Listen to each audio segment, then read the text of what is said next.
Salut à tous et bienvenue sur AZ237. C'était un jour comme les autres au travail. Elle était là depuis assez longtemps pour savoir comment fonctionnait la routine. La pandémie a fait en sorte que les dernières semaines soient difficiles. Mais maintenant, les choses s'arrangeaient et rentraient en quelque sorte dans la norme. Et c'est là qu'elle l'a vu. Il ne portait pas de masque, comme l'exigeait le règlement. Comment devait-elle réagir ? Regardons cette histoire. Mais avant de commencer, j'aimerais vous rappeler qu'après avoir regardé cette vidéo, vous pouvez faire un tour sur notre chaîne pour découvrir de nombreuses histoires à la fois incroyables, intéressantes et émouvantes. Et n'oubliez pas de vous abonner à la chaîne et d'activer la cloche de notification si vous êtes nouveau parmi nous. Être une mère célibataire de 25 ans n'était pas facile, mais Karina Montanez y parvenait d'une certaine manière. Le fait qu'une pandémie mondiale se soit déclenchée ne l'a pas aidée et elle a réalisé qu'elle était exposée à des facteurs de risque pour contracter le virus. Elle devait donc être très prudente et travailler dur pour son enfant. Par ailleurs, elle avait aussi des projets pour sa vie. Elle allait à l'université et rêvait toujours d'un avenir meilleur pour elle et son enfant. Elle a travaillé dur pour arriver là où elle était et elle était prête à continuer jusqu'à ce qu'elle atteigne ses objectifs. C'est pourquoi elle jonglait avec un emploi, l'université et un enfant tout à la fois. Elle ne voulait rien abandonner. Elle savait qu'elle avait la capacité d'arriver là où elle voulait être dans la vie.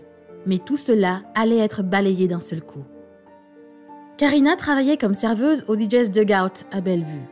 Elle y travaillait depuis 2 ans, elle était donc un visage familier de l'endroit. Être serveuse était loin d'être le métier de ses rêves, mais c'était mieux que rien. C'était un travail décent, elle y avait de bons amis et s'était fait de beaux souvenirs. Elle aimait son travail et le salaire n'était pas si mauvais non plus. Pour une mère célibataire et étudiante, ce n'était pas du tout facile, mais au fond d'elle-même, elle a toujours su où elle voulait être dans la vie. La pandémie a secoué sa vie jusqu'au plus profond d'elle-même. L'incertitude de ce qui allait arriver l'a à moitié effrayée. Puis, elle a réalisé qu'elle était exposée à des facteurs de risque de Covid. Cela n'a pas rendu les choses plus aisées. Elle savait que son bébé serait dans un gros pétrin si elle contractait le virus. Et elle ne pouvait même pas supporter l'idée que sa petite tombe malade. En plus de tout cela, les entreprises étaient en perte de vitesse et les gens perdaient leur emploi. Karina priait désespérément pour ne pas être l'une d'entre elles. Et heureusement, elle avait travaillé au Dugout pendant 2 ans, après tout. Elle était loin de se douter qu'elle allait perdre son emploi pour une raison totalement différente. Une nouvelle normalité s'est installée. Le virus ne semblait pas vouloir disparaître de sitôt, mais le monde s'accommodait aux nouvelles normes. Karina était heureuse que les choses s'arrangent d'une certaine manière. Elle avait besoin de travailler et de terminer ses études. Lorsque Karina est partie travailler ce jour-là, elle ne savait pas ce que serait son dernier jour. Mais pourquoi aurait-elle même envisagé de telles choses ? Élever un enfant de 4 ans était un travail difficile et elle avait besoin de tout l'argent qu'elle pouvait obtenir. Elle s'est mise au travail comme n'importe quel autre jour. Il n'y avait aucun signe révélateur de ce qui allait arriver.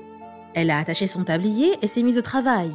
Entre prendre les commandes et distribuer la nourriture et les boissons, elle n'avait pas grand-chose d'autre à faire.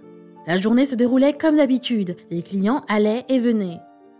Les habitués s'arrêtaient pour bavarder un peu. Les nouveaux aussi, quelquefois. Elle faisait son travail comme tous les jours et rêvait de retourner au lit en rampant. Les clients continuaient à affluer. La nouvelle réglementation visant à prévenir la pandémie était en vigueur et elle s'appliquait rigoureusement. Tout le monde a continué à mettre un masque à tout moment et devait veiller à respecter la distanciation sociale exigée. Ils avaient été informés des nouvelles règles. Tout le personnel du Dugout connaissait le règlement relatif à la pandémie. Il était également de leur responsabilité de s'assurer que tous les clients respectaient scrupuleusement les règles. Elle savait comment les médecins et les infirmières, ainsi que tous les travailleurs de première ligne, mettaient tout en œuvre pour sauver des vies et assurer la sécurité de tous. C'est grâce à eux que tous les autres pouvaient vivre leur vie normale librement. Karina respectait tous ceux qui mettaient leur vie en danger pour protéger la communauté contre la pandémie. Elle savait que de jeunes mères, tout comme elle, risquaient leur vie pour sauver des centaines d'enfants. Karina a été également diagnostiquée comme une personne atteinte de fibromyalgie à la fin de son adolescence, ce qui avait mis sa vie en danger. Comme elle était considérée comme une travailleuse essentielle, elle avait dû travailler tous les jours. Elle était également de ceux qui mettaient leur vie en danger pour continuer à travailler. Elle savait donc que le moins qu'elle pouvait faire était de respecter les directives. C'était la meilleure aide qu'elle pouvait apporter à tous les médecins et à tous les intervenants de première ligne. La vie était dure pour tout le monde en ce moment. La meilleure chose à faire était de prendre ses responsabilités et d'être une bonne personne pour la communauté. Tout le monde devait s'unir pour vaincre ce virus. Et les autorités sanitaires ont conseillé à tout le monde de respecter le règlement. Jamais, dans ses rêves les plus fous, elle n'avait imaginé que faire ce qu'il fallait et essayer de protéger tout le monde finirait par lui coûter son travail. Elle était occupée au travail lorsqu'un groupe de personnes bien habillées est entré dans le dugout. Comme c'était un bar sportif, il était assez inhabituel que les clients viennent élégamment vêtus. Alors évidemment, leur entrée a été remarquée. Et c'est là qu'elle l'a vu. Un des hommes du groupe a simplement enlevé son masque, sans se soucier du monde, et a commencé à prendre des photos avec les gens du bar. Karina n'en croyait pas ses yeux. Que faisait cet homme? Il mettait tout le monde en danger de façon si négligente. Elle la fixait du regard. D'une certaine façon, il lui semblait familier. Au bout d'un moment, elle s'est souvenue.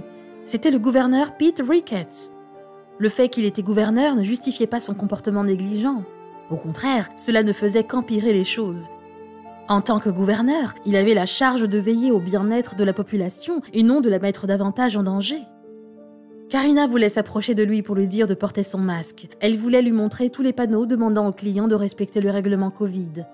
Gouverneur ou pas, les règles s'appliquent à tous de la même manière. Mais il était entouré de fonctionnaires, de gardes et de toute une cavalerie de personnes. Comment diable pouvait-elle s'approcher de lui et encore plus lui parler? Mais elle ne pouvait pas rester là à ne rien faire. Quand le gouverneur a commencé à porter des bébés, Karina a perdu la tête.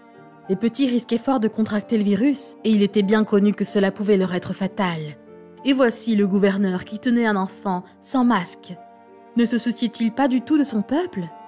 Karina a donc fait la seule chose qu'elle pouvait faire, étant donné les circonstances. Elle a sorti son téléphone et a pris une vidéo montrant le gouverneur Ricketts sans masque, traînant avec un tas de gens et tenant un bébé. Karina a revécu l'incident en mémoire, bien après que le gouverneur ait quitté le bar. Elle ne pouvait toujours pas croire son comportement irresponsable. Tout le monde faisait sa part pour lutter contre la pandémie, alors pourquoi pas lui? Dès que Karina est rentrée chez elle, la première chose qu'elle a faite a été de poster la vidéo sur son compte Snapchat, avant de la publier sur son compte Twitter. La vidéo de 17 secondes a montré à quel point le gouverneur était négligent quant à la sécurité des personnes qu'il était censé protéger. La vidéo n'a pas attiré beaucoup d'attention jusqu'à ce qu'elle soit remarquée par la sénatrice de l'État du Nebraska, Megan Hunt. La vidéo est ensuite devenue virale et a été visionnée par des milliers de personnes en quelques jours. Mais ensuite, Karina a été renvoyée. Elle ne pouvait pas croire ce qui se passait. Elle avait désespérément besoin de ce poste pour subvenir aux besoins de son enfant et de ses études universitaires. Et le pire, c'est qu'elle n'avait rien fait pour mériter d'être virée. Le PDG du Dugout a déclaré que Karina avait été licenciée pour avoir enfreint la politique de l'entreprise qui interdit aux employés d'utiliser leur téléphone lorsqu'ils sont en service. Mais Karina dit que beaucoup d'employés utilisaient leur téléphone et n'avaient jamais été inquiétés pour cela. Elle a expliqué qu'elle n'avait pas fait cette vidéo pour dénigrer le restaurant.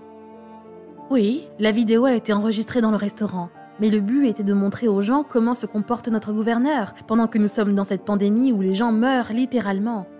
Nous voyons là un homme riche et puissant qui est censé prendre soin de nous. Mais il est dans un bar sportif et il retire son masque et prend des photos comme s'il était une célébrité, a déclaré Karina. Cela m'a exaspérée. Je n'ai pas pu le cautionner. Et à juste titre, quelques jours plus tard, le gouverneur et sa femme ont été mis en quarantaine après être entrés en contact avec une personne dont le test Covid était positif. Mon intuition était bonne dans tous les sens cette nuit-là, a ajouté Karina. La communauté en ligne s'est levée pour soutenir Karina. Sa vidéo, combinée à la nouvelle de son licenciement, s'est répandue dans le monde entier. Des inconnus se sont réunis pour collecter 2 500 $ pour aider cette mère célibataire et étudiante. Quelle est votre opinion au sujet de cette histoire? Dites-le nous dans les commentaires. Si vous avez aimé cette vidéo, alors cliquez sur le bouton j'aime et partagez-la autour de vous. À très bientôt sur AZ237.